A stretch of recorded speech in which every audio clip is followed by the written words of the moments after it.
Glória a Deus. Quero convidar a pastora Tânia.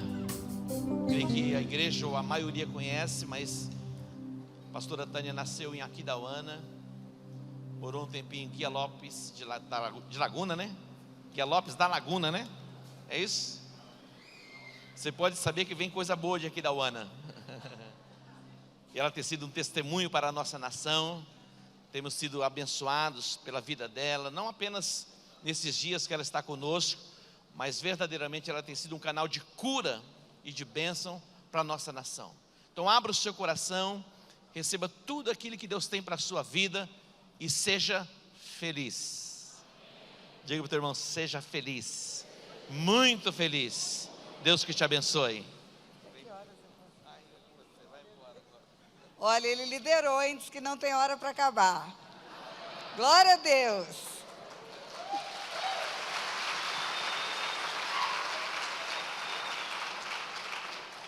É muito bom voltar à minha terra. É muito bom reencontrar amigos queridos.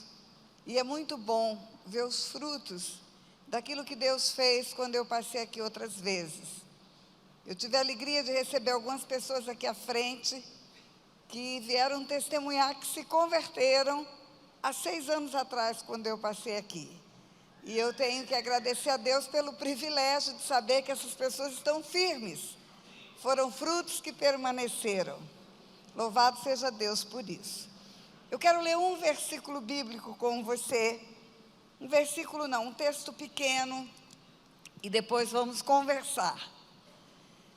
Em Jeremias 29, a partir do versículo 11 e até parte do 14, está escrito assim: Eu é que sei os pensamentos que tenho a vosso respeito, diz o Senhor, pensamentos de paz e não de mal, para vos dar o fim que desejais.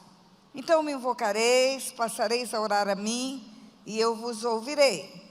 Buscar-me-eis e me achareis, quando me buscardes de todo o vosso coração. Serei achado de vós, diz o Senhor, e farei mudar a vossa sorte. Diga, farei mudar a vossa sorte. Essa é uma promessa de Deus. Essa promessa, para ela se cumprir, é preciso haver uma parte nossa. Buscar o Senhor de todo o nosso coração. Buscar-me-eis e me achareis, se me buscardes de todo o vosso coração. Serei achado de vós e farei mudar a vossa sorte. Não há uma única pessoa em toda a terra que tem um encontro com Deus que não tem a sorte mudada. Você pode dizer glória a Deus? Glória a Deus. E foi isso que aconteceu comigo. Eu quero contar um pouco da minha história e eu não vou contar todos os detalhes, eu vou contar detalhes novos aqui nesse lugar. Contar a minha história lá em Hagashiura, no Japão, tem um sabor. Contar a minha historinha aqui da Aquidauana tem outro sabor. Em Campo Grande tem outro sabor. Em Guia Lopes é a minha terra, é a minha terra. Estar aqui falando de coisas que você conhece fica tão mais fácil para mim. E eu nasci em Aquidauana, o pastor já disse, o apóstolo já disse. Eu nasci em Aquidauana em 1948. Eu já sou uma sexagenária, né? Eu tenho 68 anos. E eu nasci num lar completamente disfuncional. Eu sou o improvável de Deus aqui na sua frente, porque pela lei da probabilidade, não poderia dar coisa nenhuma mesmo. Imagina você que, em 1948, há muitos e muitos anos atrás, eu tinha um histórico de drogas dentro de casa. Minha mãe usava remédios para dormir. Ela tinha dependência química de medicação. Esses remédios que fizeram agora Michael Jackson morrer, são barbitúricos, são pré-anestésicos. E o meu pai, uma vida completamente promíscua. Nenhum deles conheciam Jesus e eles não souberam processar as dores e os problemas da sua juventude. Frustração de relacionamentos que não deram certo, suicídio de uma noiva dele em Bela Vista, suicídio de um noivo dela em Neuaque, e eles se casam sem amor, sem projetos, sem sonhos, sem nada, apenas para se desvencilharem das suas famílias, e foram morar em Aquidauana. E eu nasci nessa casa. E eu quero aproveitar esse testemunho para te ensinar algumas coisas. As crianças, elas só são crianças no corpo. Só existe corpinho, não existe alminha e não existe espiritinho. Está vindo ao mundo nesses dias, nas próximas horas, Levi. Levi é o neto do apóstolo.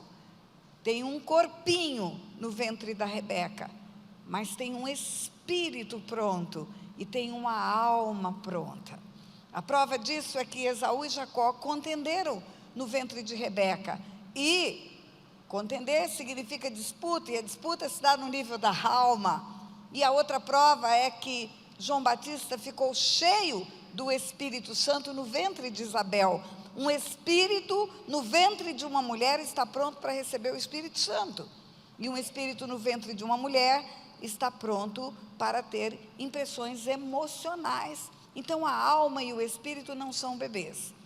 As crianças recebidas com aceitação, crianças recebidas com amor, elas têm uma resposta de segurança decorrente de serem aceitas.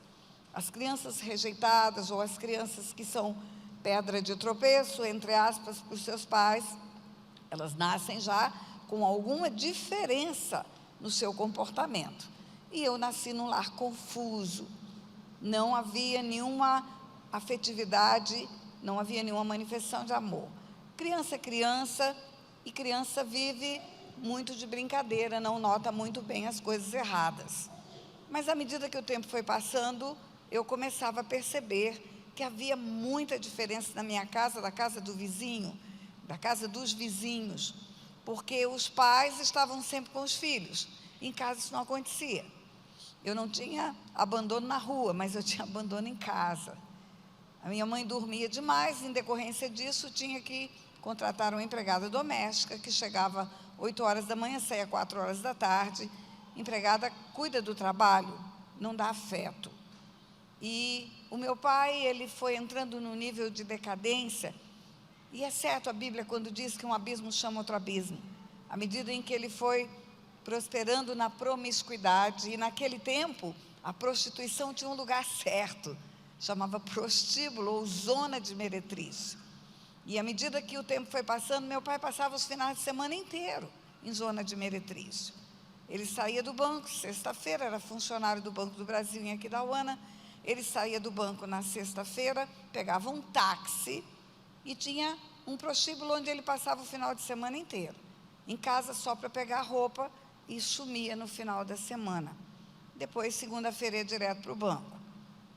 À medida que o tempo passava, ele começou a se apaixonar por prostitutas. Ele estava em busca de uma noiva que suicidou. E, de repente, ele achava que encontrou a mulher do coração. E a minha mãe fugiu para o espiritismo. Minha mãe, alguém disse para ela que no espiritismo ela ia encontrar com o noivo morto, e coincidentemente o mesmo homem que era o dono da farmácia, que vendia os remédios de tarja preta sem receita médica, era o líder do centro espírita. E ele oferecia tudo para ela, oferecia o remédio para ela fugir da realidade e oferecia a esperança mentirosa de encontrar com aquele noivo morto numa sessão espírita. E aquele homem era o guru da minha mãe. E criança tem uma percepção parcial, mas tem sentimentos. A falta de afeto gera na criança uma sensação de que não é amada. E às vezes ela é amada. O afeto é a manifestação externa do sentimento chamado amor, porque o sentimento é secreto, é abstrato, é escondido. Você pode amar e nunca ter manifestação de afeto. Só que a pessoa só vai saber se ela é amada se você tiver manifestação de afeto, expressar o amor. E à medida em que o tempo passava, eu achava que ninguém gostava de mim, porque o beijo, o abraço, o pegar no colo, não era uma experiência de dentro da nossa casa. O meu irmão nasceu, eu tinha 4 anos de idade. E quando nasceu o meu irmão, virou o meu brinquedinho. A vida passou a ter um sabor diferente. Mas um dia, ele estava com 1 ano e meio e eu com 5 e meio. E nós estávamos no quintal, na parte da tarde, depois que a empregada foi embora. E havia antigamente poço de água no fundo do quintal, cisternas. E aí tem água encanada na cidade, a cisterna perde a razão de existir e as pessoas de juízo fazem um tampo, colocam um tampo de concreto e acaba com aquele vão ali no fundo do quintal. Mas lá em casa ninguém tinha juízo e aquele tampo ficou aberto, mesmo tendo água encanada na casa, e a empregada começou a entulhar aquele poço com lixo doméstico. Demora anos para entulhar um poço com lixo doméstico. E começou a proliferar ali aranhas e todo tipo de inseto, e eu tinha pavor daquele poço. Tudo para criança é exagerado, é proporcional ao tamanho dela. As crianças pequenininhas olham para a gente, olhando para o alto, nos veem como gigantes. E tudo é grande. E um dia estava brincando com meu irmão no fundo do quintal, e ele jogou alguma coisa lá dentro e ele tentou resgatar. Até hoje eu não sei o que é, mas eu sei que eu com 5 aninhos e um pouquinho, eu vi o meu irmão debruçado naquele poço, quase caindo dentro do poço, e eu corri, grudei pelas pernas. E aconteceu algo na minha vida naquele dia. Eu escrevi um livro, um pequeno livro sobre a minha história. O livro chama Drogas, Docinhos e Abuso Sexual. Tem aí, nós trouxemos um pouco. E no livro eu tenho um capítulo que chama Infância Saqueada. E aquele dia foi o dia do saque da minha infância. Porque quando eu vi o meu irmão quase caindo dentro do poço, eu tive uma reflexão que nunca tinha passado pela minha cabeça. Por que nós estamos sozinhos? Por que minha mãe dorme tanto? Por que ninguém cuida de nós? Por que esse poço está aberto? E por que meu irmão poderia morrer e ninguém nem perceber? E naquele dia eu tomei o papel de cuidar do meu irmão. Eu decidi que eu cuidaria do meu irmão. Eu decidi que ele não correria mais riscos, porque eu ficaria com ele o tempo todo. E aí você perde a infância. Criança não foi feita para cuidar de criança. E eu vou falar isso para você, mamãe, que está aqui. Presta atenção. Se você teve um filho atrás do outro, não bote seu filhinho mais velho para cuidar do mais novo. Criança não tem responsabilidade de responder por outra criança. Acaba perdendo a infância. E eu perdi a minha. Perdi a minha, o tempo do brinquedo, o tempo do bucólico, o tempo dos jogos, isso aí acabou para mim. As coisas foram piorando. Quem usa drogas vai se afundando nelas. Cada vez uma necessidade de uma dosagem maior. E a minha mãe dormia muito, muito, muito. E aí, quando as aulas começaram, ia com 7 anos para a escola, não tinha maternal, não tinha jardim, eu comecei a sentir a discriminação. Porque as pessoas sabiam qual era o histórico da minha família. E as mães proibiam as crianças de se aproximarem de mim.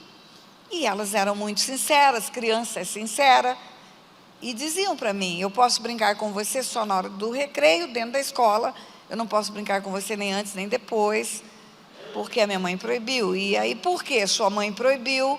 E lá vem a frase: porque a família sua não presta, porque a sua mãe é drogada, porque o seu pai é sem vergonha, essa era a expressão.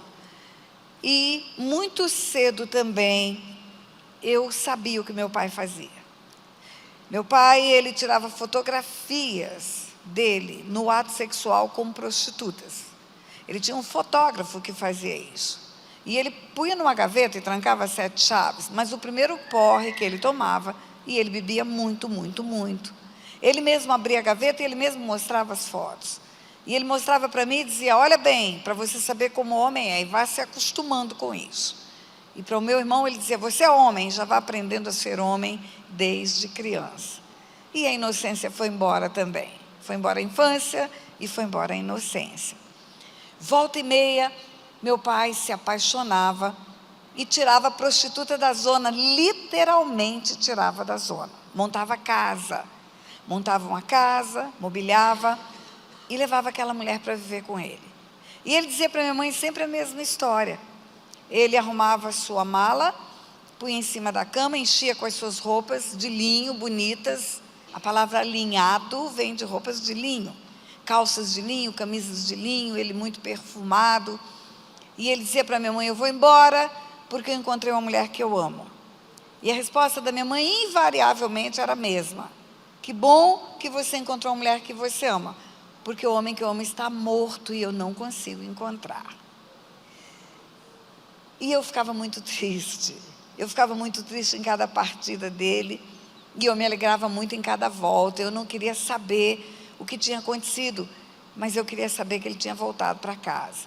Agora, havia um gráfico das minhas notas. Cada vez que meu pai ia embora, as notas iam lá para baixo. Cada vez que meu pai voltava, as notas subiam. Havia um ponto de alegria. O homem que vendia drogas para minha mãe me tratava muito bem, muito bem. E deixa eu fazer um parênteses para te ensinar algo.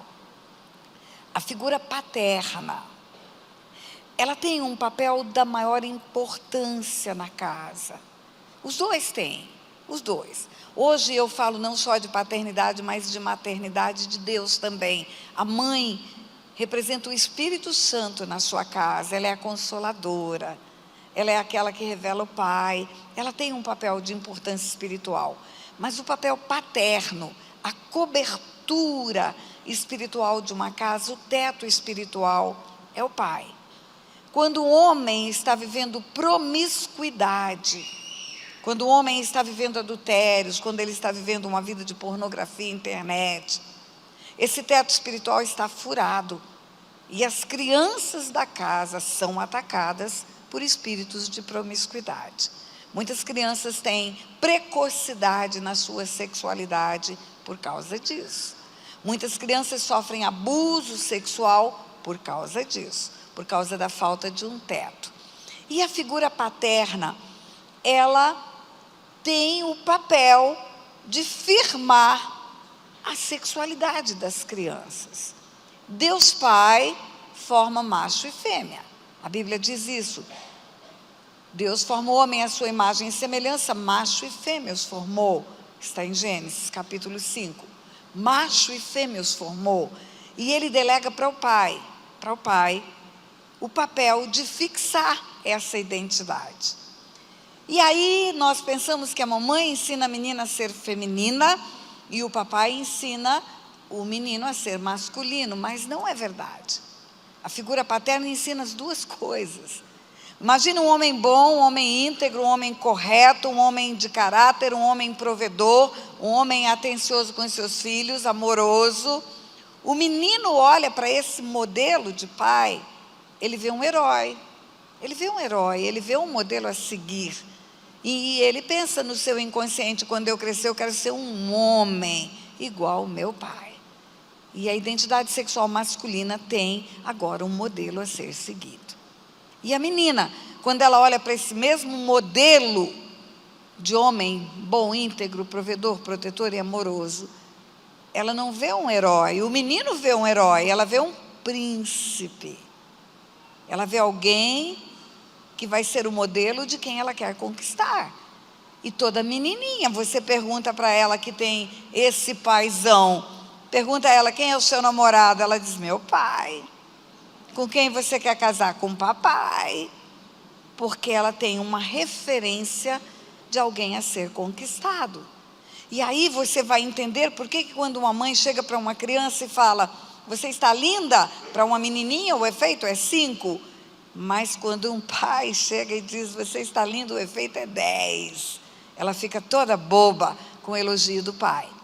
Uma vez uma pequenininha num casamento disse para mim assim, ela viu o casamento, viu a celebração, e aí sentei com ela na mesa depois, na recepção, e ela disse para mim assim, olha, no dia do meu casamento, eu vou estar tão linda, tão linda, tão linda, que quando meu pai entrar e me ver, ele vai desmaiar.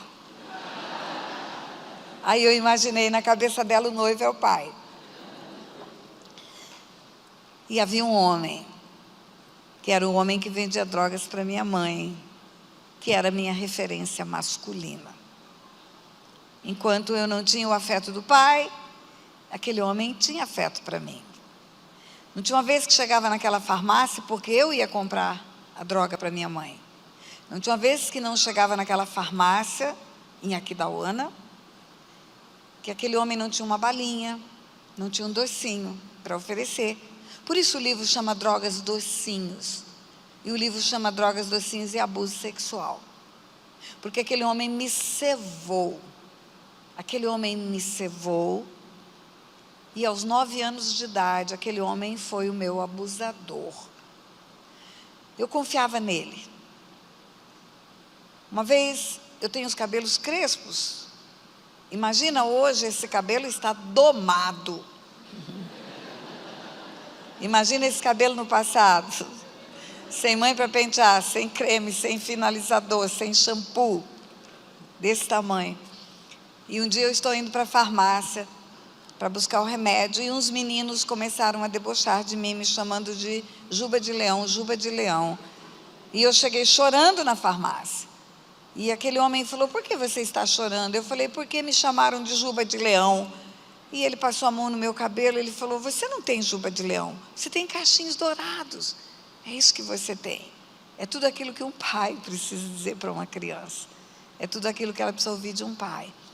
E aquele homem ganhou minha confiança e ganhou a minha atenção. Era um paradoxo, porque ao mesmo tempo que eu sabia que a droga que ele vendia fazia minha mãe dormir tanto, e eu não tinha mãe, a ida na farmácia representava o afeto, representava o carinho. Mas antes da história do abuso, na escola ainda, começou a acontecer algumas coisas. Havia uma professora, lá em Aquidauana, na escola, que tem até hoje lá, uma escola junto à igreja. Aquela professora, ela tinha certamente problemas sérios. Hoje, cuidando de gente, eu posso fazer uma leitura disso. Quando você encontra uma pessoa que fere todo mundo, que briga com todo mundo, que quer arrebentar todo mundo, você pode saber que ela tem uma ferida no peito enorme, que não foi tratada, e que ela bate para não apanhar. Essa é a verdade. E aquela freira me pegou para vítima. Hoje você escuta falar de bullying, de colegas de escola. Aquela mulher era quem me fazia o bullying. Ela me pegava de uma forma atroz. E hoje também, fazendo a leitura do passado, eu posso entender. Porque eu era uma criança desprotegida. Nunca mãe levou na porta da escola. Nunca esteve numa reunião de escola. Nunca o pai compareceu numa reunião de pais. Então, eu era uma criança desprotegida, um alvo fácil. E havia, na minha história, uma disfuncionalidade de família. Uma criança que a mãe e o pai têm uma estrutura saudável, ela tem um desempenho escolar. E uma criança que não tem essa estrutura familiar, ela tem dificuldade de aproveitamento. E aí uma tarefa não vem completa, e aí uma prova não tem bom resultado. E eu comecei a escutar daquela professora: você é burra.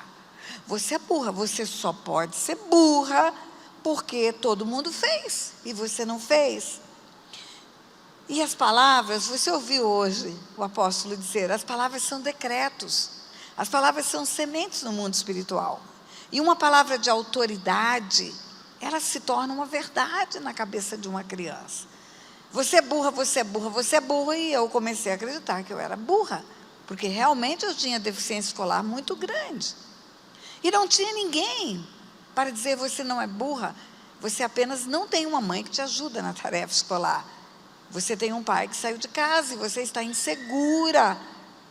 Nada disso ninguém dizia. Então, a única palavra que ficava era: você é burra, e eu comecei a acreditar nisso.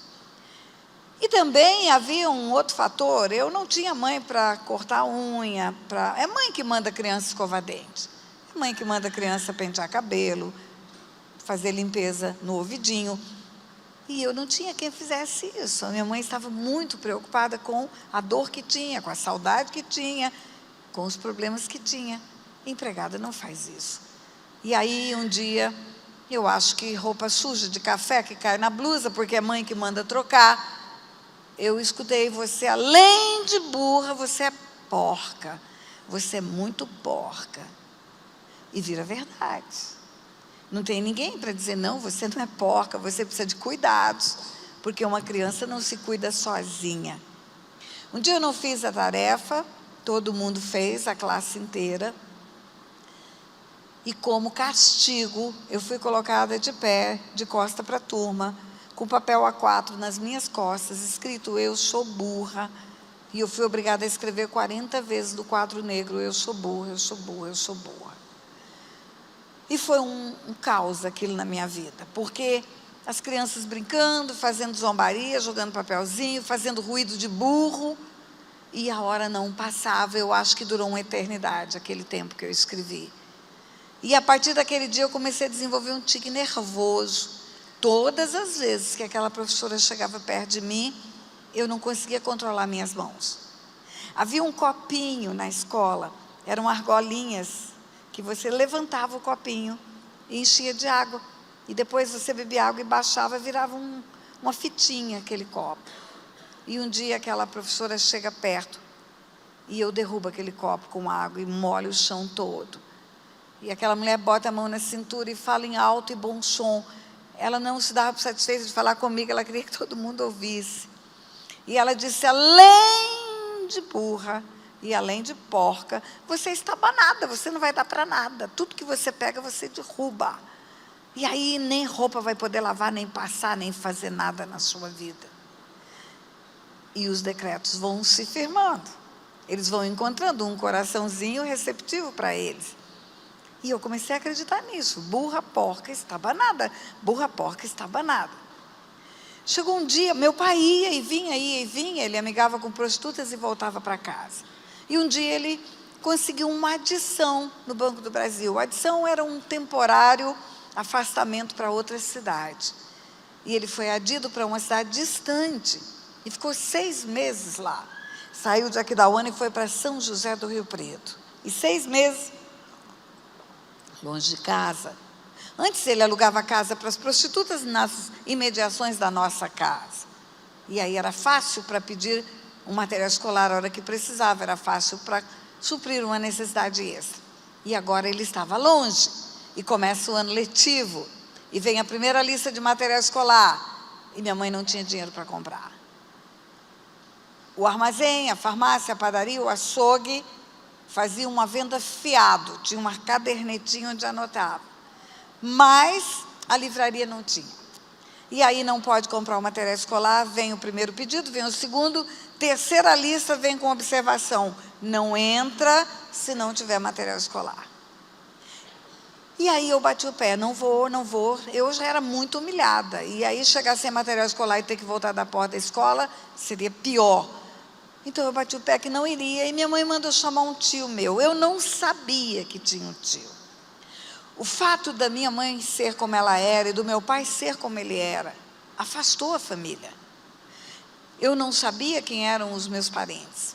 Eu não conhecia o meu avô. A minha avó eu vi uma vez só, eu tinha 9 anos de idade, só uma vez. E eu não achava que tinha família. E quando aquele tio entrou em casa, minha mãe mandou chamar, eu levei um susto, porque ele era muito parecido com meu pai. E aí ele entrou, e ele não sentou, ele ficou em pé na sala, e a minha mãe entregou o material escolar para ele e disse, Nelson, aqui está o pedido de material escolar da Tânia, e ela não pode entrar segunda sem esse material. Eu queria que você comprasse para ela, depois quando o teu irmão voltar, ele acerta com você. E o meu tio olhou para minha mãe, olhou para mim, olhou para a lista, devolveu a lista, e disse para minha mãe, eu tenho 5 filhos, todos estudam e todos têm material escolar. A Tânia é filha de vagabundo, tira da escola. Virou no calcanhar e foi embora. E eu olhei para minha mãe, lágrimas correndo no rosto dela. Eu senti um mal-estar muito grande, eu não fiquei com raiva dele, eu não tinha raiva das prostitutas, mas eu tive muita dó da minha mãe. E eu pensei naquela hora, uma criança, eu pensei, nunca mais vai faltar dinheiro nessa casa. E a partir daquele dia eu comecei a arrumar um jeito de ganhar dinheiro. O primeiro modo foi desonesto. Havia uma fábrica de bebidas perto da nossa casa, e naquele tempo os vasilhames eram todos de vidro. e eram reaproveitados. As fábricas compravam o vasilhame, empilhavam no fundo do quintal e, à medida que iam embalando ou enchendo os vasilhames, limpavam, esterilizavam e reaproveitavam. E compravam todos os vasilhames. E eu descobri que era fácil furtar os vasilhames pelo fundo e vender pela frente da fábrica. Você ri porque não era você. Não morria de medo como uma criança assustada. Minha mãe dormia, eu fingia que dormia, levantava, tinha uma bolsa de lona, eu ia pelos fundos da casa, chegava nos fundos da fábrica de bebida, eu mesmo tinha feito um buraco no muro, tinha desencaixado os tijolos, e aí eu entrava por aquele lugar, pegava 4, 5 garrafas, deixava passar uma semana, para não ficar muito em cima da hora do furto, e aí eu vendia pela frente. Mas eu tinha muito medo de fazer isso, porque a expectativa que eu tinha é que descobriram, e agora vai ter um cachorro, vai ter um homem armado, e eu descobri um jeito menos perigoso de ganhar dinheiro. O lixo da cidade de Aquidauana. O lixo da cidade de Aquidauana é igual a qualquer lixo do mundo, é um tesouro. Hoje falam em reciclagem, naquele tempo eu dizia caça ao tesouro. Colher que quebrou, tampa de bule, ferro de passar roupa, que agora não é mais o de ferro, é o ferro elétrico e o povo joga fora, uma torneira que quebra, uma ferragem de material de construção, qualquer metal, ferro, cobre, bronze, alumínio, tudo vira dinheiro do ferro velho da cidade. Pronto, eu achei uma forma de ganhar dinheiro. Ia para o lixo de Aquidauana todo dia e futucava aquele lixo e ficava atrás de pedacinho de metal, de coisinhas que brilham, de uma ferragenzinha e virava dinheiro. E muito dinheiro. Eu não tive mais necessidade nenhuma que eu não pudesse suprir. Agora podia ter os livros, podia ter a presilha de cabelo, podia comprar o suspiro cor-de-rosa da padaria, que eu morria de vontade de comer, o bijuzinho que o bijuzeiro vendia, o docinho de abóbora, a Maria Mole, tudo isso na padaria gritava comigo e eu não tinha dinheiro para comprar. Agora tinha. Mas tem um detalhe. No lixo de Aquidauana, como qualquer lixo do mundo, tem a sujeira de uma cidade inteira. E naquele tempo não tinha coleta seletiva. Então, todo o lixo de todos os banheiros de Aquidauana estavam lá. E todo o lixo de todas as cozinhas de Aquidauana estavam lá. Era um lugar podre, podre. Até hoje, igreja, até hoje, o apóstolo diz que eu sou cheirosa e sou mesmo.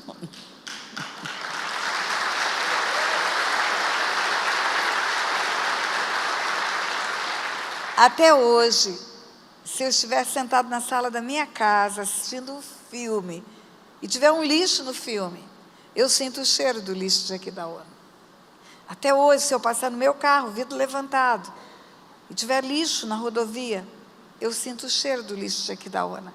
Aquele lixo ficou na minha alma. E eu falo que Deus não tira esse cheiro da minha alma, da memória emocional, para eu nunca me esquecer de onde Ele me tirou. Me lembrar da graça e da misericórdia que me alcançaram. E aí, porque tem sujeira, tem doença, mancha no rosto, vermes, mal-estar, barriga inchada, enfim, mau hálito. O primeiro exame que eu fiz para detectar esses vermes foi quando eu fui me casar. Quando o médico olhou o resultado, ele falou: menina, aqui tem verme que eu só vi em livro de medicina. Tinha 18 qualidades de verme. E o meu pai todo lindo, todo alinhado, todo perfumado. E eu sabia que ele vivia todo arrumado, todo perfumado. Mas você sabe que a promiscuidade sexual, e eu também quero te ensinar isso, ela obscurece a capacidade do homem de pensar. Eu falo que o homem obcecado pelo sexo promíscuo, ele fica enfeitiçado. Ele não tem capacidade de perceber o mal que ele está fazendo para sua filha, para sua esposa, para as pessoas que o cercam. E eu tenho certeza que meu pai não via. E aí acontece o abuso sexual com 9 anos de idade. Uma criança abusada sexualmente, ela muda o comportamento. Eu era até então uma criança sujeita a a agressividade das pessoas e ficava encolhida e ficava ofendida. A partir do abuso, eu passei a ser a ofensora. Eu fiquei rebelde, eu fiquei insuportável. Eu já não esperava mais a professora me ofender, eu ofendia a professora. E com isso, o meu aproveitamento escolar piorou. Já era ruim, e aí piorou muito. Eu reprovei 2 anos, eu repeti 2 anos na escola. Quando uma criança repete de ano, a turma para a qual ela vai tem uma idade inferior à dela. Então, ela chega com o estigma de ter que se dar muito bem, porque ela já é repetente. Mas a minha vida continuava igual, e eu continuava saindo mal na escola. E aí, agora, é burra ainda na turma atrasada. Um dia alguém falou, só pode ser retardada, essa menina só pode ser retardada. Porque já há 2 anos, numa turma mais nova do que ela, e ela não consegue desenvolver. E aí eu achava que era retardada mesmo.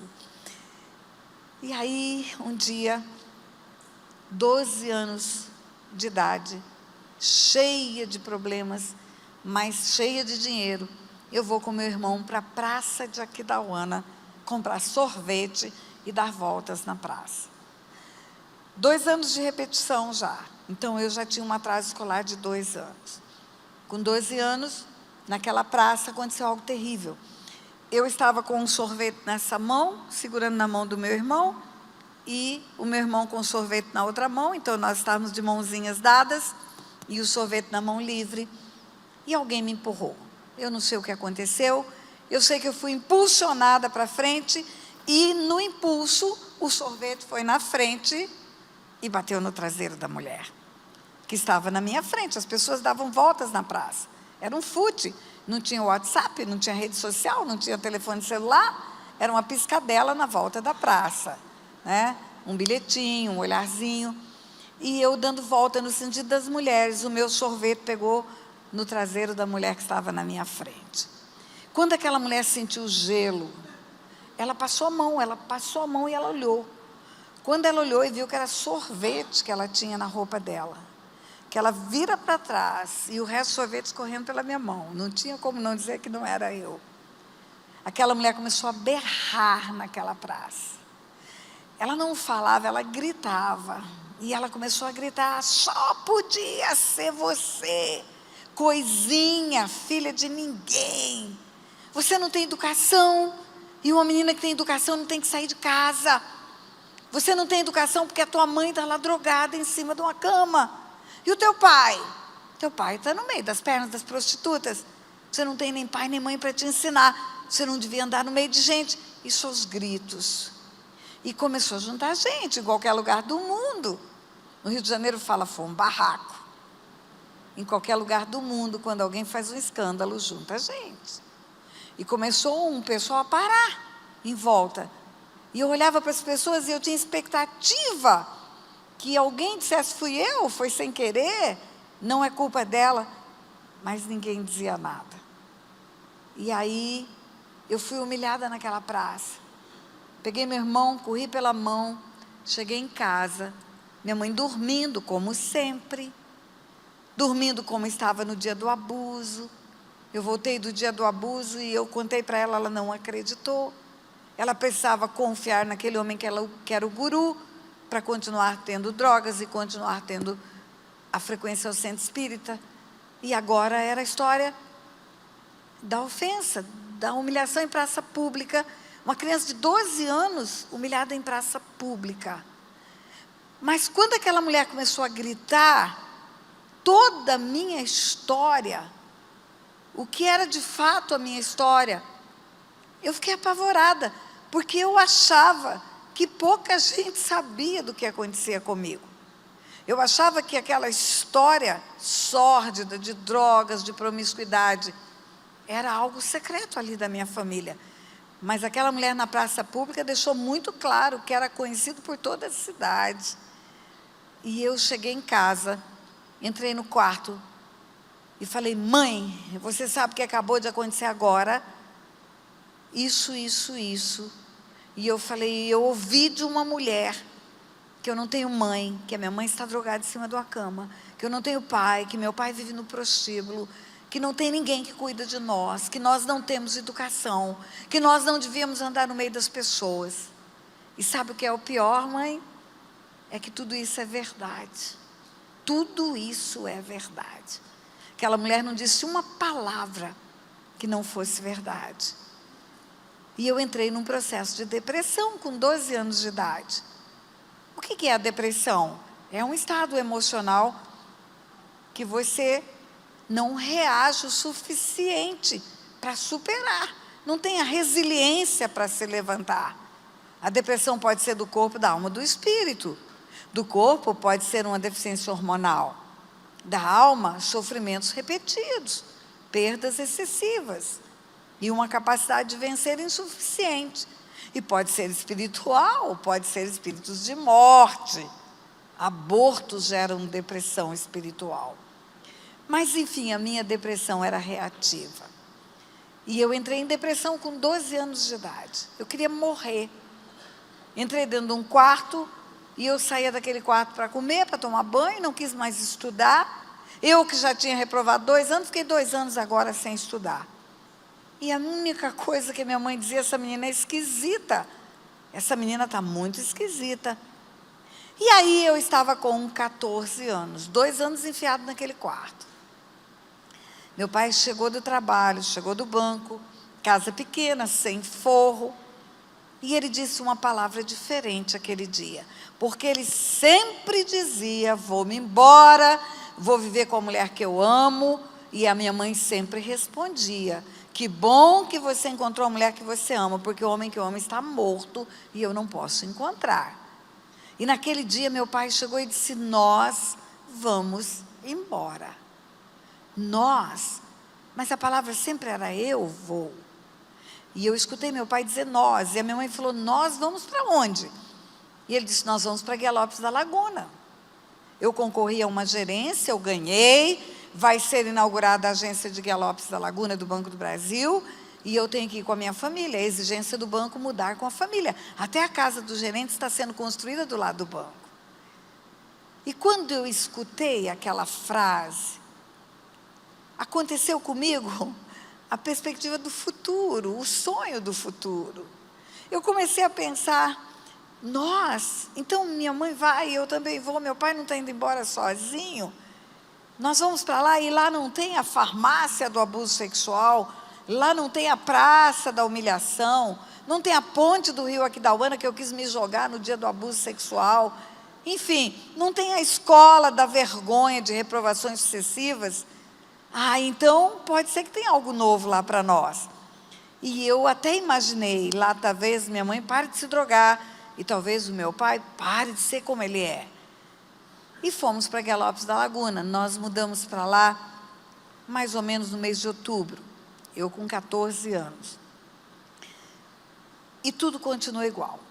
Meu pai encontrou outros homens promíscuos, ele tinha uma Rural Williams, ele mandava Rural em Aquidauana buscar as prostitutas e fazia numa chácara, no final de semana, os bacanais, ele e os homens de dinheiro da cidade. A minha mãe achou outro farmacêutico que fornecia os mesmos remédios para ela. Achou centro espírita, achou tudo. Mas eu me determinei.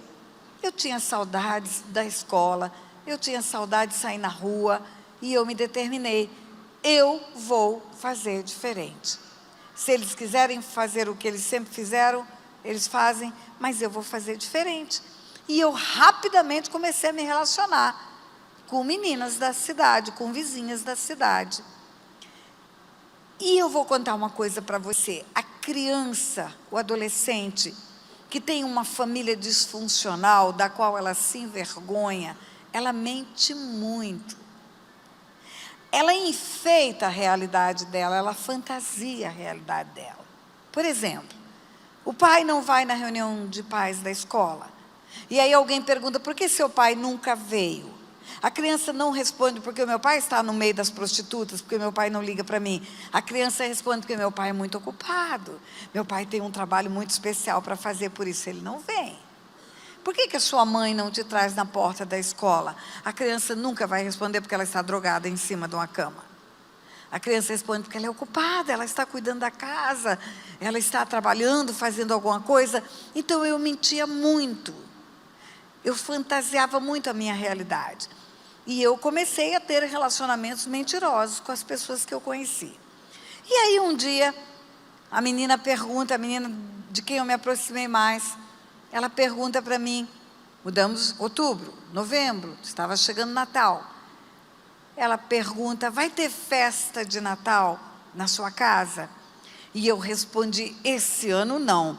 Todo ano tem, mas esse ano não. Nunca teve, nunca teve, nunca teve, nunca teve. Eu disse a ela, minha família não vai poder vir. E aí já enfeita, minha família é grande, minha família é maravilhosa. Eu não conhecia minha avó. Conheci uma vez, não conhecia meu avô, não tinha família, mas eu queria que pensassem que eu tinha. Porque era uma forma de querer aceitação das pessoas. E aí a menina disse para mim, então vamos passar na minha casa. Convidou, e eu achei a ideia ótima.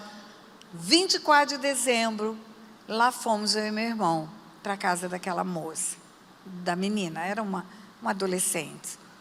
E chegando naquela casa, eu vi o que eu nunca tinha visto. Pai, mãe, filhos, família. Pai abraçando o filho, pai pegando o filho no colo, mesa arrumada, música, jingle bell, jingle bell. Eu vi uma família normal. Os primeiros 40 minutos, eu fiquei empolgadíssima, na Ilha da Fantasia. Mas passou aquele tempo, eu comecei a cair na real. E eu fui ficando triste, não era a minha realidade, não era. A minha realidade era a minha mãe dormindo, porque na época de Natal usa mais comprimidos. Na época das festas, os que se drogam mais. E o meu pai, fora de casa, bebia muito, ele estava no meio das prostitutas e bêbado com toda certeza. Mas eu me senti muito mal e eu disse, eu vou voltar para casa. Esse não é o meu lugar.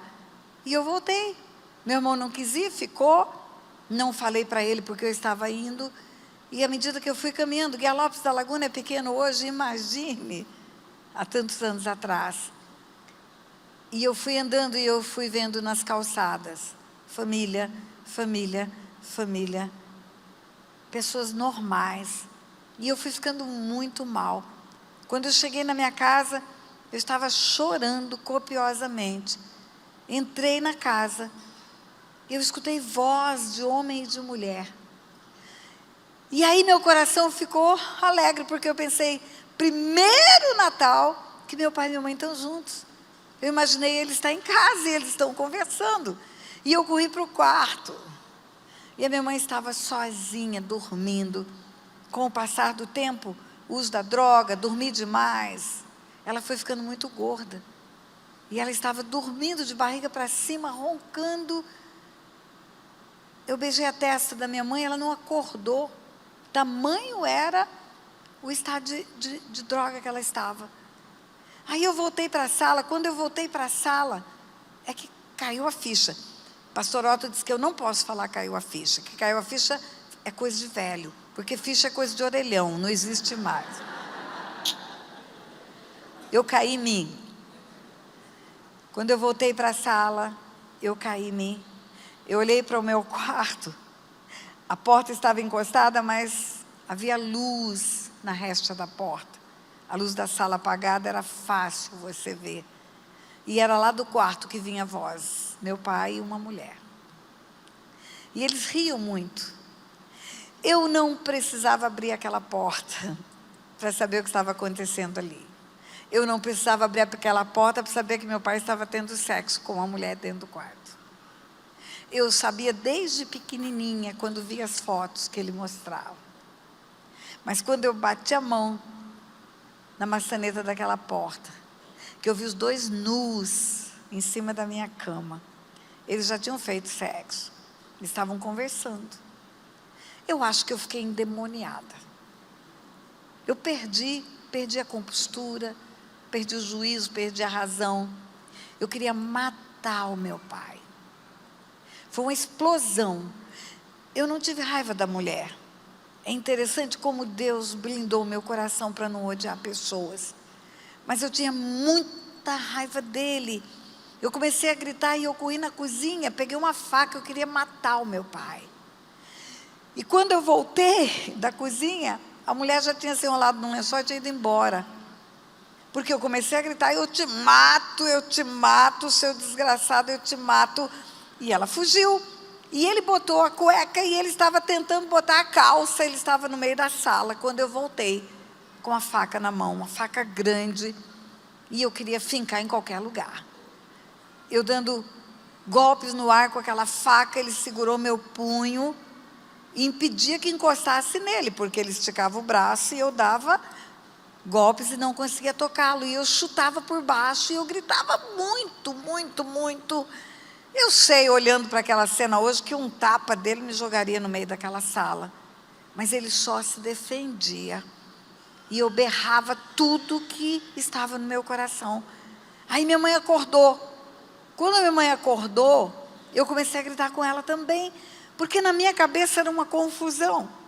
Eu não sabia se ele ia para o prostíbulo porque ela se drogava, ou se ela se drogava porque ele ia para o prostíbulo. Eu não sabia de quem era a culpa. E eu comecei a gritar com ela, você é responsável também, porque se não tivesse com a cara cheia de remédio, dormindo, você não ia ver que ele está com uma mulher no meu quarto, na minha cama. E brigava com ele, brigava com ela, e eu comecei a falar tudo que eu vivi até aquele dia, até o abuso sexual. Porque quando eu sofri o abuso, pior do que aconteceu no meu corpo, foi o que eu ouvi da boca daquele homem. Ele falou, e agora você cala a sua boca, porque ninguém vai acreditar em você. A sua mãe precisa de mim, porque se ela parar de usar os remédios que eu vendo para ela, ela morre. E o seu pai, cadê o seu pai? Você não tem pai, seu pai vive com as prostitutas. E foi isso que eu escutei. E aí eu comecei a gritar isso no dia de Natal. E eu disse, sabe o que eu escutei? Sabe o que um homem fez comigo? E eu contei os detalhes aos berros. E eu disse, sabe o que ele disse? Que eu não tenho pai, e não tenho mesmo, porque até hoje a única coisa que você sabe fazer é se enfiar no meio das pernas de umas prostitutas. E qualquer lugar do mundo, quando tem escândalo, junta gente. O vizinho da direita, o vizinho da esquerda, o vizinho da frente, o vizinho de trás. Imagina uma menina gritando, eu mato, e aos berros, e a mãe gritando, não mata. Foram lá ver quem que está querendo matar. Quando eu dei por mim, a sala estava cheia de gente. Eu perdi a noção do que eu estava fazendo. A sala lotada. E eu olhei para aquelas pessoas. E eu caí em mim, eu falei, o que eu fiz? Lá em Aquidauana, na praça, foi uma mulher que me expôs diante das pessoas. Agora aqui na minha sala, eu é que estou contando a podridão da minha história. E quem que vai querer ser minha amiga mais? Quem que vai querer andar comigo? Quem que vai conversar comigo? Quem que vai querer casar comigo? Se eu gritei em alto e bom som o que me aconteceu naquela farmácia em Aquidauana. E eu vi o estrago que eu tinha feito. Larguei a faca, corri para o quarto e cortei os 2 pulsos. Naquele tempo usavam um aparelho de gilete que a gente montava e tirava a gilete inteirinha. E era fácil cortar com aquela gilete. A mulher que eu estava na casa dela, passando a noite de Natal, sentiu falta, foi atrás. E chegou nessa hora, na minha casa. Foi quem socorreu, quem levou para costurar os punhos. Quando eu voltei daquele pronto-socorro, eu não encontrei ninguém mais em casa. Minha mãe tinha ido dormir, ela deve ter tomado todos os remédios que tinha. Meu pai sumiu. Os vizinhos, cada um na sua casa. Eu falo que até hoje eu não sei se eles conseguiram ter festa de Natal depois de tudo que eles escutaram. Eu não sei o que eles experimentaram, mas eu sei o que eu vivi aquela noite. Quando eu voltei do pronto-socorro, eu passei o resto daquela madrugada, sentada na minha cama, fazendo planos de vingança. Hoje, cuidando de pessoas, eu sei que não era plano de vingança, que era grito de socorro. Os meus planos eram assim: eu não presto para nada, para nada, para nada. O que precisa da cabeça, eu sou burra. O que precisa da mão, ninguém vai da casa para eu limpar. Eu não presto nem para morrer. Eu tentei me matar e não consegui. E a partir de hoje, ninguém vai olhar para mim com respeito. Porque depois de tudo que eu falei, que todo mundo escutou, acabou o respeito. E aí eu decidi, eu vou me tornar uma prostituta. Eu vou me tornar uma vagabunda. Eu vou me deitar com a metade dos homens de Guiar-Lopes da Laguna. E depois que eu me deitar com a metade deles, eu vou chegar para o meu pai e vou dizer: pai, o senhor gosta de prostitutas, não gosta? O senhor destruiu o seu casamento, destruiu a sua família. Por causa de prostitutas, o senhor ama muito elas, não ama? Pois o senhor pode me amar, porque eu sou uma também agora. Hoje, cuidando de pessoas, eu sei que isso era um grito de socorro. Eu sei que milhares de meninas que se jogam nos braços de todos os homens, elas estão procurando um peito de pai. Um peito de pai. E eu passei 4 dias, do dia 24 ao dia 28 de dezembro, fazendo planos de prostituição. Eu vou para os lugares onde tem pedreiros, eu vou para o lugar onde tem muitos homens juntos, os bares, os lugares onde tem, porque numa noite só eu posso dormir com 2, 3 de uma vez. E havia uma república, um lugar onde os funcionários do Banco do Brasil, solteiros, alugaram uma casa conjunto. E ali naquele lugar tinha uns 4, 5 funcionários. E naquela ideia maluca minha, eu pensei: eu vou começar por lá. Porque eu vou chegar para o meu pai e dizer: o senhor ama prostitutas, não ama? O senhor pode me amar, eu sou uma delas. E sabe aonde que eu comecei? Com os seus funcionários, para envergonhar ele. E bêbada, muito bêbada, 28 de dezembro eu fui para aquele lugar. Eu posso dizer para você que era assim, à beira do abismo. Eu estava à beira de um abismo naquele dia, literalmente caindo em queda livre. E ali naquele lugar tinha um homem de Deus. Deus me faz encontrar uma pessoa que me respeitou, uma pessoa que teve misericórdia de mim, que olhou para mim e não viu uma louca, olhou para mim e viu uma pessoa precisando de ajuda. O que me impactou naquele moço foi que eu tinha 5 anos quando eu comecei a ir para a farmácia para comprar drogas para minha mãe. Eu tinha 5 anos e eu tinha 9 anos no período do abuso. 4 anos, aquele homem me viu, aquele homem teve o meu carinho de criança e aquele homem não me respeitou. E agora eu tinha 14 anos, corpinho formado, e eu me ofereço para um rapaz que não tinha que ter compromisso nenhum comigo, que podia se aproveitar daquela situação. E olha bem para mim, se eu sou bonitinha hoje, imagina eu com 14 anos. Assobia, pode assobiar. Brincadeira, mas aquele homem, ele tinha um diferencial. Ele tinha o Espírito Santo dentro dele. E o conhecer aquele homem, e o respeito daquele homem, fez toda a diferença na minha vida. Ele me falou de Jesus. Não foi fácil, porque eu tinha uma aversão a Deus. Os 2 religiosos que eu conheci na minha vida era o dono do centro espírita, que era o abusador, e era a freira, que era a professora que me maltratava. Os representantes de Deus eram eles. Então Deus para mim não era algo para ser aceito, mas esse moço, ele foi fazendo a diferença. E aí ele me ganha para Jesus. E como ele não é bobo, ele me ganhou para ele também. É o meu marido, é o pastor Otto.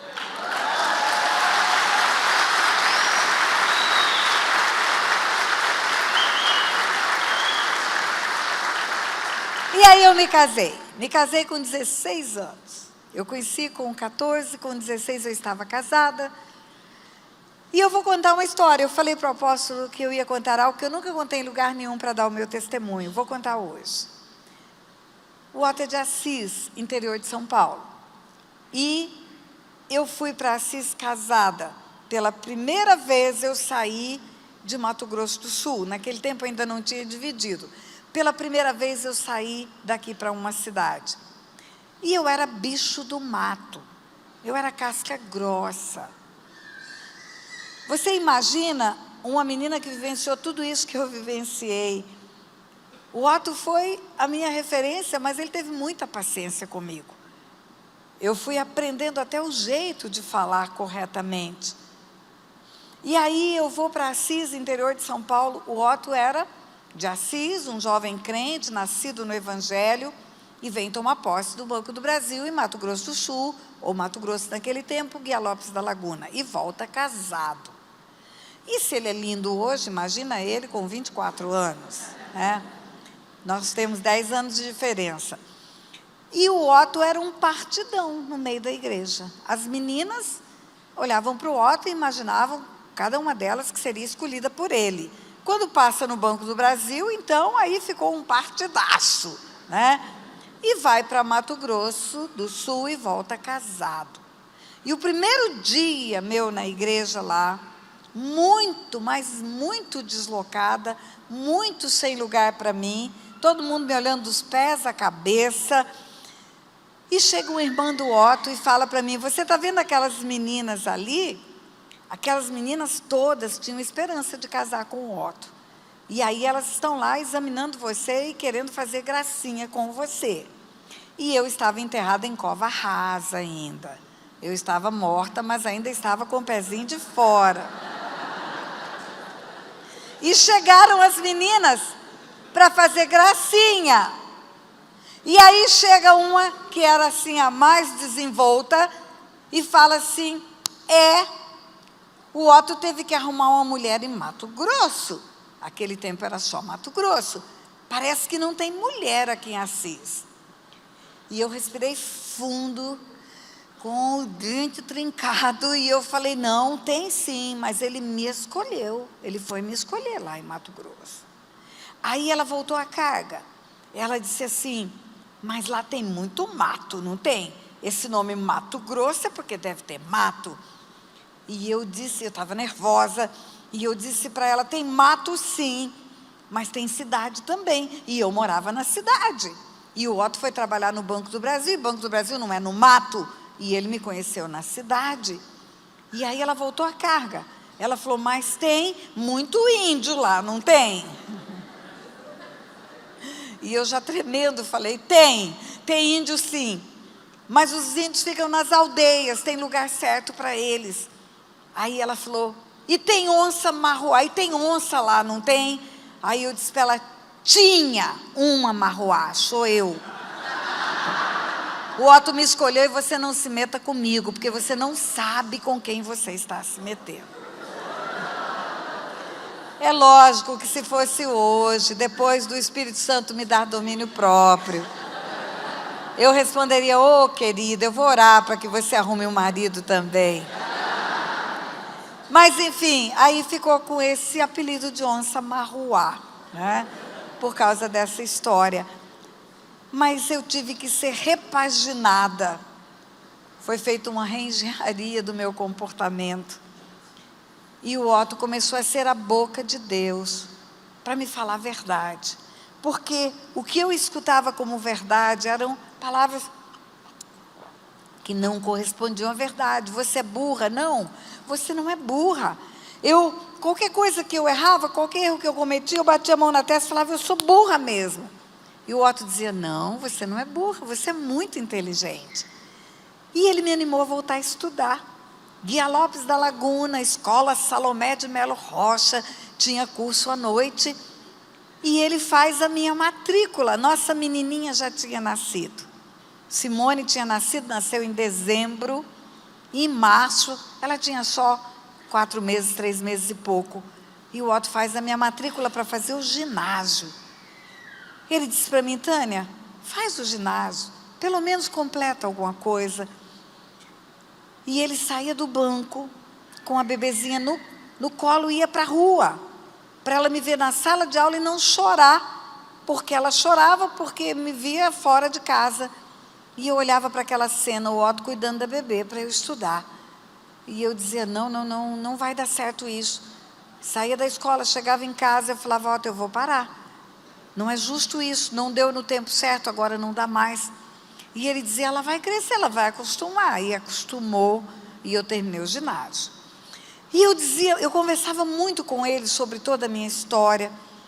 E eu dizia para o Otto assim, as professoras precisavam entender que uma criança problema não é uma criança problema, é uma criança que tem problemas. É uma criança que está manifestando na escola o que ela vive em casa. Eu comecei a ser uma criança problema depois do abuso. E as professoras deviam saber disso. Aí um dia o Otto chega do banco, eu já tinha feito o ginásio. Eu estava grávida do segundo filho. E ele chega do banco e ele fala, Tânia, vai ter o curso normal em jardim. Por que você não faz o normal?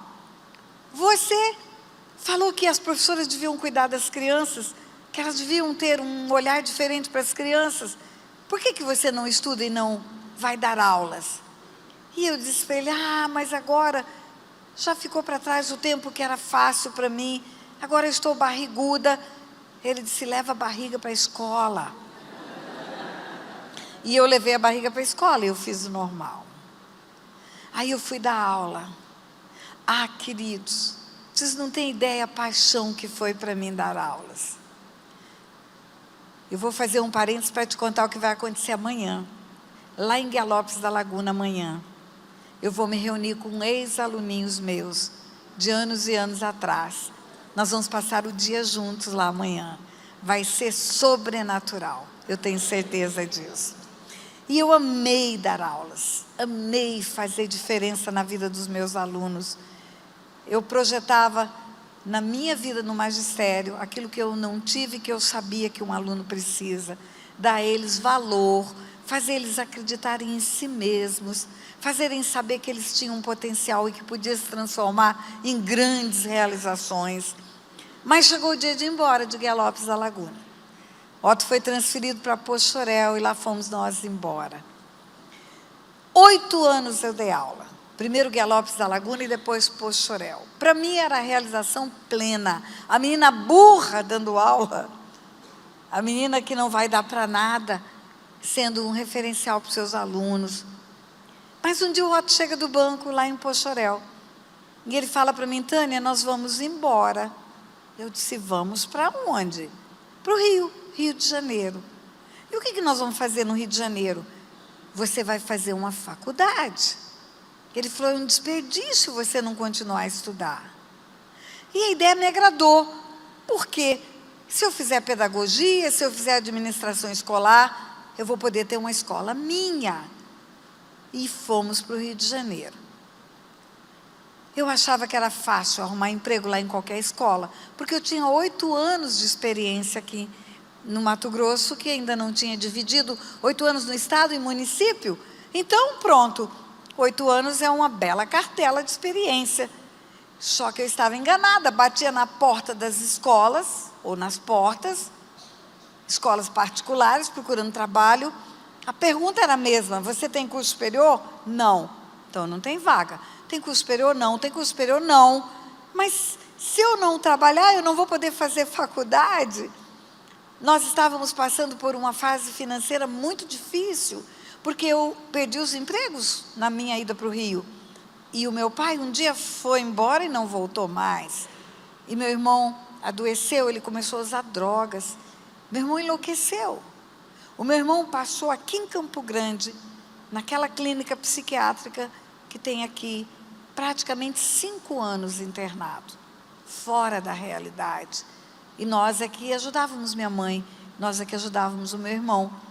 Enfim, o dinheiro era curto, a despesa era grande. O aluguel em Mato Grosso, em Poxoréu, era desse tamaninho. O aluguel no Rio de Janeiro era uma fortuna. O dinheiro não dava para nada, eu precisava trabalhar urgentemente. As portas se fechavam. Um dia uma mulher foi sincera para mim. Ela falou: menina, deixa eu te dizer uma coisa. Sem curso superior, você não vai dar aula. Você só vai conseguir ser faxineira ou merendeira aqui na escola. E eu olhei para aquela mulher e falei: mas eu tenho experiência. Eu tenho 8 anos de experiência. Ela olhou para mim e falou: tem? Eu falei: tenho. Aonde? E eu falei de boca cheia: Guia Lopes da Laguna e Pochorel. Ela riu. Ela falou: onde é isso? E eu falei onde era. Ela disse: experiência de Guia Lopes da Laguna e Pochorel não serve para o Rio de Janeiro.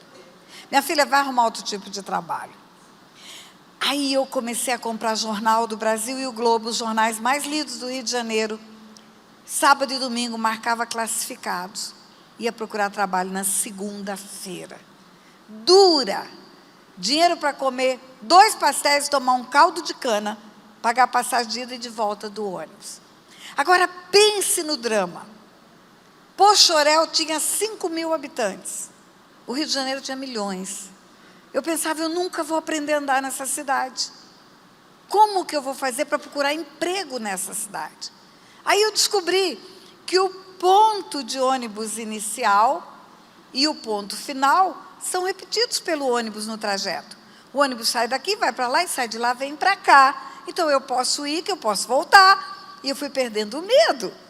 E morávamos em Madureira, e tinha um ônibus, até hoje tem, 355.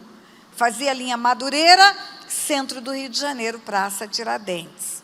Madureira, Tiradentes. Na Praça Tiradentes tinha um cavalo. Até hoje tem, uma estátua. E eu comecei a me guiar por aquele cavalo. Se eu saísse na cara do cavalo, eu ia dar na rua tal. Se eu saísse do lado direito do cavalo, eu ia dar na rua tal. Do lado esquerdo, na rua tal. No rabo do cavalo, eu ia dar na rua tal. E aquele cavalo virou o meu GPS. E eu rodava o centro do Rio de Janeiro todinho, procurando trabalho. A resposta era igual: você tem curso superior? Não. Não tem trabalho. Às vezes ficava o dia inteiro para ser entrevistada, para ser rejeitada no fim do dia. Eu não aguentava mais aquilo. Um dia uma mulher falou para mim: você vende livro? Se você vende livro, vai dar para você vender enciclopédia. Eu não vendo nada. Não consigo vender. Eu falei: gente, o que eu vim fazer nessa cidade? Eu estava tão bem na minha terra. E eu já estava entrando na linha do desespero. Um dia eu abro o Jornal do Brasil, página do meio, edital do concurso público para o Banco Central do Brasil. Nível médio. Normal, nível médio, vou fazer esse negócio. A família do meu pai nos alijou por causa da história da minha família. Mas depois que você entrega a sua vida para Jesus, quando você se converte, Deus vai trabalhando de várias maneiras e você começa a perdoar as pessoas. E eu fui procurar a minha família. Eu estabeleci o relacionamento. Você pode fazer um encontro com uma pessoa como uma ponte, cada um faz um pedaço, encontra no meio, mas você pode fazer a ponte sozinho e chegar do outro lado. E eu fui atrás da minha família, eu fui atrás dos primos, eu fui procurá-los. E no Rio de Janeiro tinha primos. E aí eu já estava me relacionando com um primo, de nome Augusto, e eu ligo para o Augusto, porque o edital dava um endereço para inscrição que não era perto do cavalo. E eu não ia saber até lá. E aí eu ligo para o Augusto e falo: Augusto, eu pago teu combustível, me leva no endereço tal, eu vou me inscrever para um concurso. E ele me leva. E no caminho ele fala: vai ter concurso para o magistério? Eu falei: não, não é para o magistério, é para o Banco Central do Brasil. Quase que ele bateu o carro. Banco Central do Brasil, Tânia? É isso mesmo?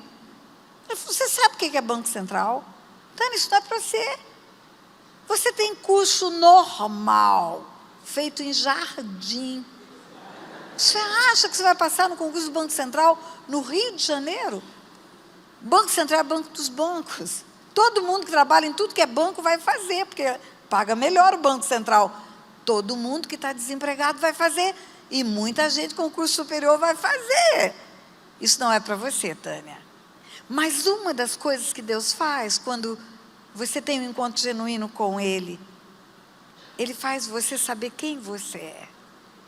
Ele faz você enxergar a verdade. A sua identidade de filha, ela é firmada. E eu já sabia disso. E quando o Augusto fala para mim, isso não é para você, eu disse para ele, se o meu pai quiser, eu vou passar. E o meu pai celeste, é claro. E eu passei no concurso. Passei. Queridos, vocês não têm noção. A minhoca do lixo de Aquidauana. Entrar naquele prédio na Avenida Presidente Vargas, no Rio de Janeiro, você bate o pé, a porta abre. Entra naquele lugar para ser funcionária do Banco Central. Quando eu comecei a trabalhar, logo em seguida, eu descobri que a melhor carreira era de advogado do banco. O advogado do Banco Central, naquela época, não sei hoje, dava plantão de 4 horas e podia levar tarefa para casa. Tarefa intelectual você pode fazer no escritório, na sua casa. E eu falei, é o que eu quero. Eu tenho filhos, eu não vou deixar meus filhos jogados, eu vou poder trabalhar 4 horas e dar atenção para eles. E eu não quero mais saber de outra coisa, eu quero ser advogada do Banco Central. Agora tem um detalhe, para ser advogado do Banco Central tem que fazer direito primeiro. Eu entrei para o banco em julho, no final do ano teve vestibular. No Rio de Janeiro tinha um vestibular chamado Sesgran Rio, era uma prova para todas as universidades. Era um provão, você escolhia 1, 2, 3, 1, 2, 3 opções, não me lembro bem, mas só tinha um vestibular, depois é que foram separando. E eu fui para fazer a minha inscrição. Pensei, repensei, eu moro em Madureira, trabalho no centro da cidade. Entre Madureira e o centro da cidade tem a Universidade do Estado do Rio de Janeiro, no Maracanã, no meio do caminho, é de graça, é essa que eu quero. E tem mais, eu quero de manhã, porque eu vou fazer meio expediente no banco, vou entrar meio-dia, eu posso fazer faculdade de manhã, porque eu não quero fazer faculdade à noite, eu quero encontrar meus filhos em casa. E aí eu fiz a minha inscrição, uma opção, o UERJ, de manhã. Meu primo Augusto era advogado. Aí eu liguei para ele, Augusto, novidade, esquece esse negócio de dar aula, eu quero ser advogado do Banco Central e eu vou fazer o vestibular para direito. Ele falou, legal, a Gama Filho é uma boa faculdade. Gama Filho é uma faculdade particular. Eu falei para ele, já fiz a inscrição para o UERJ de manhã. Ele falou, agora você enlouqueceu. Ele falou, você queimou a oportunidade que você tinha de fazer uma faculdade. Por que eu enlouqueci, Augusto? Ele falou, você tem noção o que você está escolhendo? A UERJ de manhã é a melhor faculdade de Direito do Rio de Janeiro nesse tempo. Quem estudou desde o maternal no São Bento Santo Antônio começou a falar de escolas boas. Fez o pré-vestibular, tal, o impacto, GPI, falou tudo lá. É que passa para o UERJ, Tânia. Tânia, o que você tem de ensino médio? Normal. Aonde você fez normal? Guia Lopes da Laguna. Ele falou, Tânia, vai lá na UERJ. Vai ver os carrões que tem no estacionamento. Só filhinho de papai que estuda naquele lugar. Eu estava curada, igreja. Eu falei para o Augusto, eu também sou filhinha de papai. Se ele quiser, eu passo. E eu passei. A gente contando, parece tão rápido, mas olha, não foi fácil. Imagine você 5 anos com filhos, trabalhando, com casa. Eu andava de trem da Central. Você não tem noção o que é andar no trem da Central. Eu descobri que se eu andasse de ônibus, eu ia ficar apertada 1h30. E se eu andasse de trem, eu ia ficar apertada 28 minutos. Então, eu optei pelo trem. Estudando de pendurada em trem. Uns homens enormes, com um braço levantado e você enfiada embaixo do braço dele. Eu saía de casa à madrugada. Eu fazia a marmita para levar para a faculdade. Depois da aula, eu entrava para o banco. Eu só ia comer aquela marmita 2h15 da tarde. Porque quem entra meio-dia não tem horário de almoço, só quem trabalha o dia inteiro. Quem entra meio-dia tem 15 minutos para lanche. A marmita feita à madrugada ia ser comida 2h15 da tarde. Eu não tinha dinheiro para comprar livro. Eu estudava na biblioteca do Banco do Brasil, no centro da cidade. Foram 5 anos doídos, mas passaram. Eu não estudava em casa enquanto os filhos não dormissem. Eu não queria privar os meus filhos da minha presença.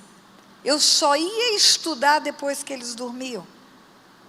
Imagina então, eu acordava à madrugada e dormia meia-noite, 1h da manhã. Eu dormia 4, 5 horas por noite, durante todo aquele período. Mas terminou. Lá estava o meu diploma na mão. Aí eu pedi a Deus, Deus, agora precisa ter o concurso para advogado do Banco Central. Não é automático, você pega o diploma e vira advogado do banco. E houve o concurso, 8 meses depois que eu terminei minha faculdade. Houve o concurso e eu passei. Advogada do Banco Central do Brasil. Gente do céu, é muito chique esse negócio. Para minhoca de Aquidauana, minhoca do lixo, a menina burra, eu achava que tinha alcançado tudo que alguém podia alcançar na vida. E aí um dia, como advogada do Banco Central, houve um congresso de bancos, feito pela FENABAN, a Federação Nacional de Bancos, e eu fui representando o Banco Central nesse congresso. E lá nesse congresso tinha uma juíza palestrante, uma juíza do Nordeste. A mulher veio para falar e voltar para o Nordeste no mesmo dia, e eu fiquei tão impressionada, uma juíza cristã, segura de si, sendo luz no meio daquele povo. Eu segurei aquela mulher, não deixei ela embora, fizemos a hospitalidade de recebê-la no final da semana, ela passou conosco o final da semana, ficamos amigas, e ela foi embora segunda-feira. Passados uns 3 meses, eu estava com pouco tempo de advogada do banco, eu recebo um envelope pardo na minha mesa. Eu fazia advocacia consultiva no banco, era consultora de uma diretoria, fazia pareceres para aquela diretoria, gabinete chique, bonito, bem arrumado. Eu recebo aquele envelope na minha mesa. E eu abri aquele envelope pardo e tinha um edital de um jornal, o Diário Oficial, o edital do concurso público para juiz federal, juiz do trabalho, área trabalhista, juiz federal. E eu olhei aquele edital, depois que eu vi que tinha um cartãozinho pequenininho grampeado, e no cartãozinho tinha uma pergunta. Ela escreveu, por que não tentar? E fez uma interrogação. Só isso. O nome dela e uma pergunta. E eu abri aquele envelope, eu olhei para aquilo, e eu falei, peraí, deixa eu ver se eu estou entendendo. Doutora Maria Conceição está me desafiando a fazer concurso para juiz. É isso? E eu, pensando sozinha, falando comigo mesma, eu dizia, meu Deus, seria maravilhoso isso no tempo certo. Se eu tivesse estudado como todo mundo estudou, enquanto está na casa do papai, tendo tempo para fazer um cursinho, para preparar para um concurso. Concurso para juiz é muito difícil. Tem gente que faz 10 concursos para conseguir passar. E eu pensei, e o tempo já passou. Igreja, eu já era avó. A minha filha estava grávida do 2º filho já. Eu fechei aquele envelope, levei para casa. Contei para o Otto, falei, Otto, você não acredita o desafio que a doutora Maria Conceição fez comigo. Olha só. E eu repeti tudo aquilo que eu pensei, agora verbalizei. Falei, teria sido tão bom no tempo certo. Se eu tivesse podido fazer o meu ginásio, o meu curso de 2º grau, minha faculdade, no tempo da liberdade ainda de jovem. Ia ser uma boa isso. E o Otto olhou para mim com essa cara linda que ele tem. E ele falou, e por que não tentar?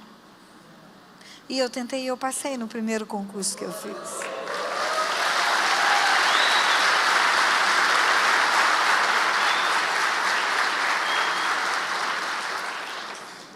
No dia da minha prova oral, no tribunal, sentado num banco assim, era minha filha barriguda, minha netinha Gabriela correndo pelo salão, o Otto e o meu filho Leonardo.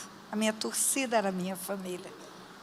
A minha netinha estava correndo pelo salão.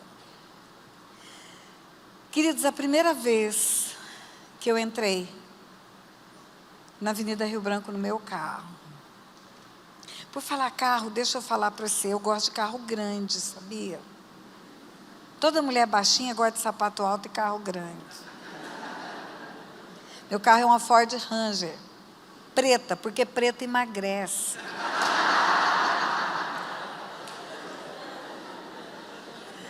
Primeira vez que eu entrei na Avenida Rio Branco no meu carro, a mesma avenida dos 2 pastéis do caldo de cana, a mesma avenida da humilhação, da vergonha. Quantas vezes eu fui envergonhada naqueles prédios ali. Quando eu virei a rua, Deus começou a falar ao meu coração. Deus falou, os meus pensamentos são melhores do que os seus.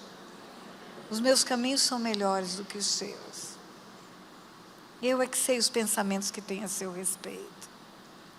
Se aparecesse um anjo de Deus no lixo de Aquidauana e falasse para aquela menina que eu era, menina, Deus tem uma virada na sua vida. Ele vai enviar um filho dele para falar do amor dele para você. Esse moço vai casar com você. Você vai estudar. Você vai ser juíza. Eu ia perguntar para o anjo, o que é ser juíza? E o anjo poderia continuar a falar. Você vai rodar os continentes da terra falando do amor desse Deus. Você vai cuidar de pessoas. Você vai cuidar de mulheres que foram abusadas sexualmente. Você vai restaurar a dignidade de muita gente, mostrando o valor que elas têm. Eu olhar para aquele anjo e ia falar, anjo, você está falando com a menina errada, no lugar errado. Porque eu acharia impossível isso. Mas eu quero dizer para você, não tem impossível para Deus. O texto que eu li para você é, me acharei se me buscardes de todo o vosso coração. Serei achado de vós e farei mudar a vossa sorte. Só Deus muda a sorte de uma pessoa. Você escuta muito falar em autoajuda. Hoje os escritores ganham fortunas vendendo livros de autoajuda.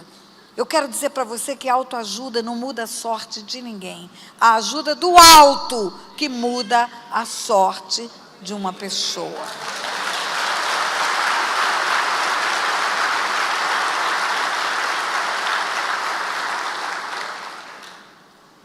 Eu vou fazer algo diferente aqui também, apóstolo. Eu vou cantar. Pode? Desafinada, melodia zero. Mas tem um refrão de uma música que é a minha cara. É a minha cara. E eu só vou falar o refrão. É assim. Aquilo que parecia impossível, aquilo que parecia não ter saída, aquilo que parecia ser minha morte, mas Jesus mudou minha sorte. Sou um milagre, estou aqui. Vamos cantar de novo? Aquilo que parecia impossível, aquilo que parecia não ter saída, aquilo que parecia ser minha morte, mas Jesus mudou minha sorte. Sou um milagre, estou aqui. Eu sou um milagre, igreja, de um Deus que faz milagre todos os dias. Eu estive aqui em Campo Grande há 6 anos atrás. Esta igreja fez um evento num buffet da cidade, onde eu dei o meu testemunho há 6 anos atrás. E ali havia alguém que tinha uma conexão com a Globo. Era um repórter, eu não me lembro bem. E aquele homem me procurou. E ele disse para mim que a minha história daria um bom especial na Globo. Que era uma história de superação.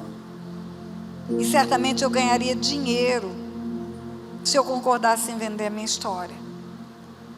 Ele me mandou um e-mail. Até hoje está registrado. E eu respondi para ele que eu autorizaria ele fazer a ponte com a Globo para levar a minha história, ou num especial, ou num Globo Repórter. A história da menina do lixo que vira uma juíza. Eu disse para ele, só que tem um detalhe. A minha história não é uma história de superação. A minha história é uma história de milagre. Então Deus não pode sair da história. Eu só concordo se Deus entrar na história, no lugar de honra da história. E aí a resposta dele foi: a senhora está querendo muito. Nós podemos contar com uma história de superação. E eu falei para ele, então não tem negócio. Porque é só Deus que pode tirar uma pessoa da situação que eu vivi e fazer essa pessoa ser curada, restaurada. Uma pessoa que não está dependendo de remédios, uma pessoa que não está dependendo de terapias e que ainda pode ser um instrumento para curar outras. Só Deus faz isso.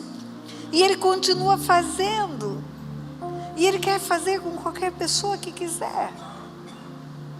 Buscar-me-eis e me achareis, se me buscardes de todo o vosso coração. Serei achado de vós e farei mudar a vossa sorte. Tem muita gente tentando mudar a sorte pela força do braço. Tem muita gente tentando mudar a sorte por tratamentos. Só Deus muda a sorte de uma pessoa. E eu quero fazer algo aqui. Eu quero dois momentos ainda. Me desculpe pela demora. Eu quero fazer um convite. Aqui tem pessoas que estão precisando que a sorte mude. Tem pessoas que estão no fundo do poço. Pessoas que já perderam a esperança. Que não vem saída. Parece impossível a saída. Jesus pode virar esse jogo. Jesus pode entrar agora na sua vida e virar esse jogo. Ele pode mudar essa sorte. E se você quer isso na sua vida, levante sua mão onde você estiver. Vem cá, vem cá, vem cá. Você que está levantando a mão, vem cá. É muita mão levantada. Vem cá, vem aqui para frente. Vem aqui para frente. Venha, venha. Glória a Deus. Meu Deus, quanta gente. Tá. Quanta gente. Oh Deus.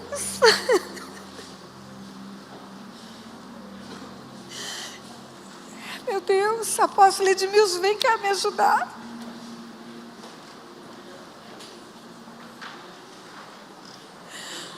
Ah, Deus, obrigada, Deus.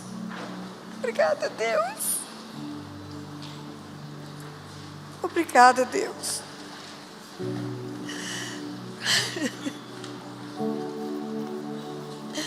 Eu estou sem condições de orar. Ora por eles.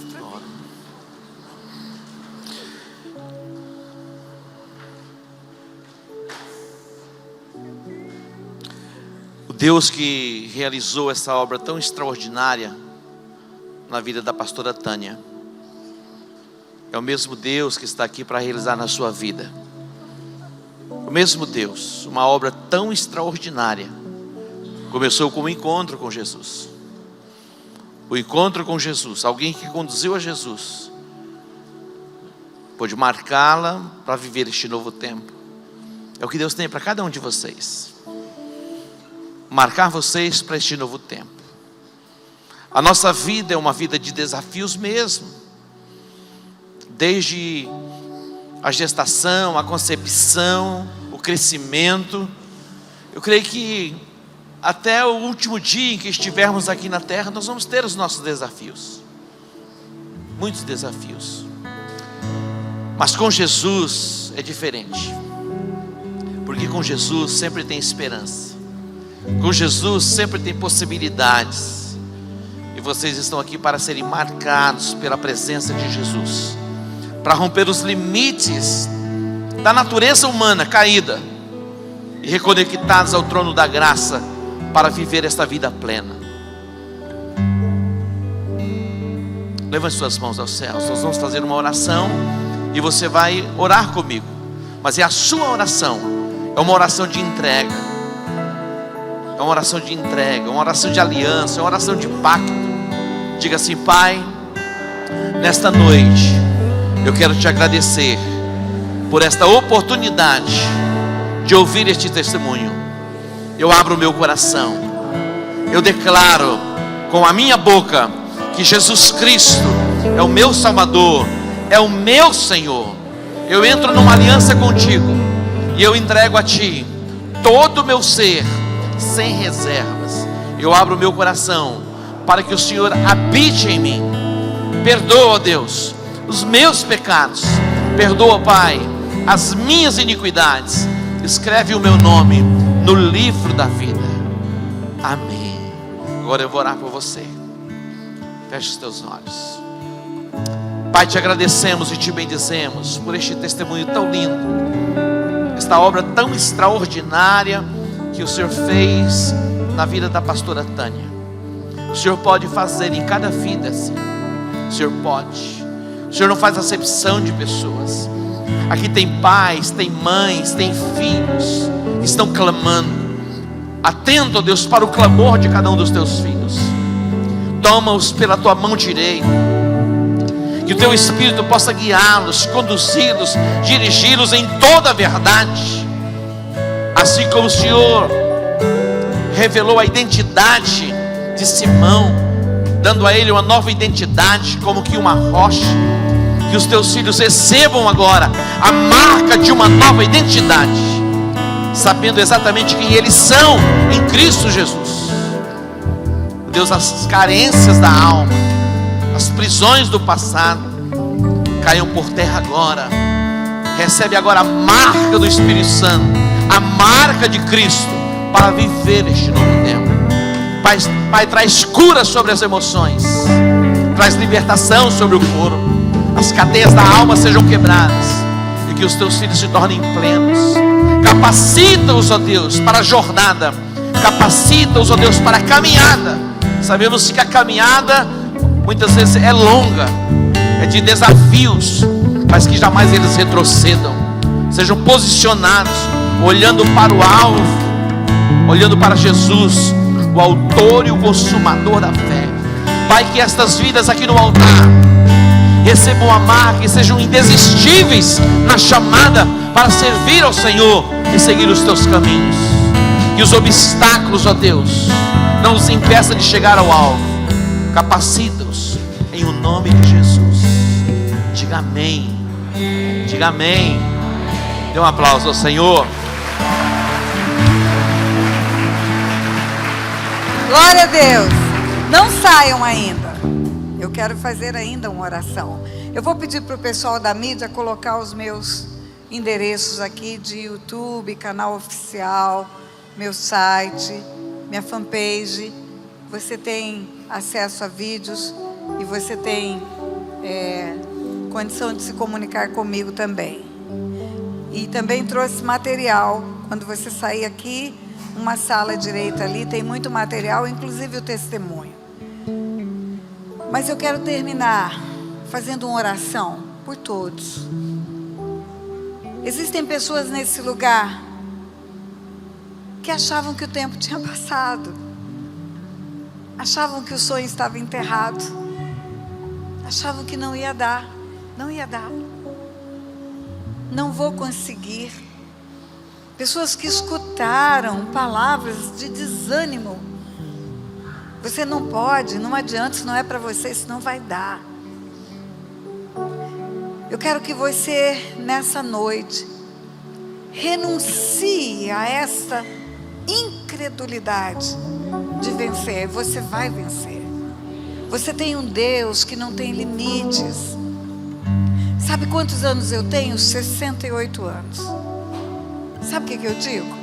Se a vida fosse um jogo, eu estaria no meio do segundo tempo. Mas você pode escrever o que eu vou te dizer. Vai ter prorrogação e pênalti nesse jogo. Ainda tem muita coisa para realizar. Eu tenho projetos enormes no meu coração. Eu não parei de sonhar. E eu não parei de conquistar.